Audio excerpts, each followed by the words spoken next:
Meron?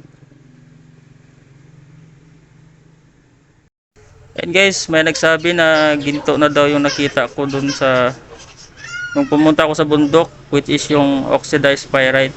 So ngayon guys, since nakakuha ako ng sample, ayan nandito siya.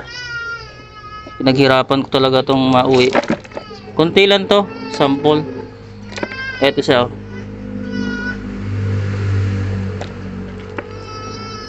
Ayan oh. As you can see, itong apart medyo dilaw siya. Oh. Ayan. Hanap tayo ng iba. Lalo lang to guys oh. May dilaw siya. So ngayon, pupulbusin natin to. Titingnan natin kung ano, may ginto gamit nitong aking mahiwagang pangdikdikan. Saka itong ano. So ayan.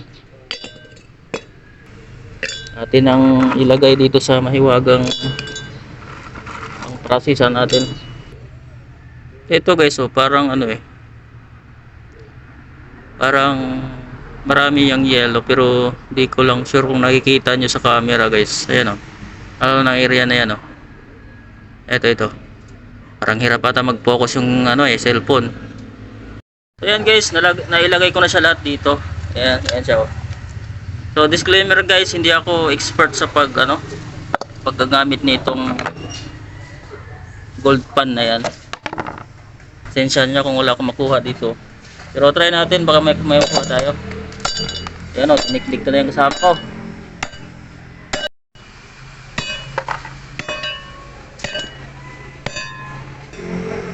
Ilang gramo na yung... Nalalapad lang yun pero hindi madudurog yung gold.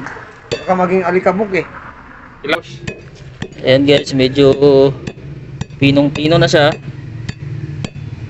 Mga James, medyo pinong-pino na. Maya ilagay na natin ito sa sample pan natin. So ayan, medyo pino-pino na siya konti. So ngayon, try ko na siyang sampulan. Ilagay ko na siya dito sa sample pan. Ayan na. Ayan na siya. Minabtrot na guys. Malalaman natin kung may laman ba talaga.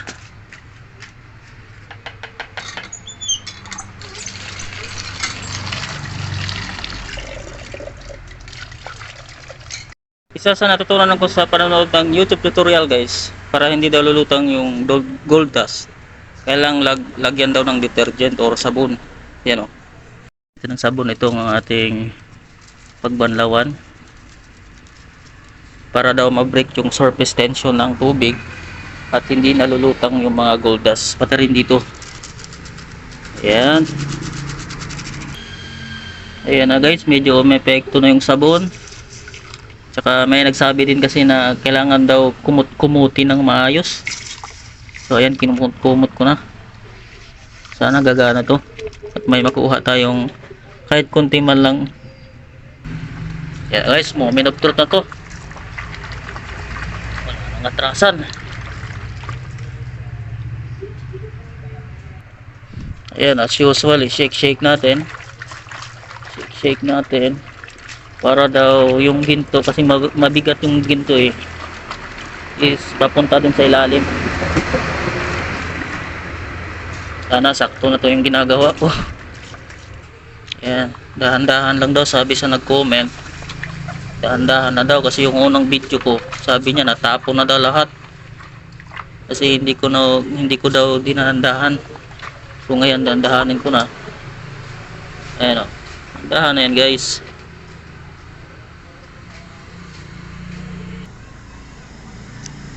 Ayan guys, wala akong nakita. Bokya. Ano? Meron? Yan, di ko alam guys kung mali lang yung pagpa-process ko pagpanning or sadyang wala lang talaga yung sample na yun. Ayan o, wala talaga eh.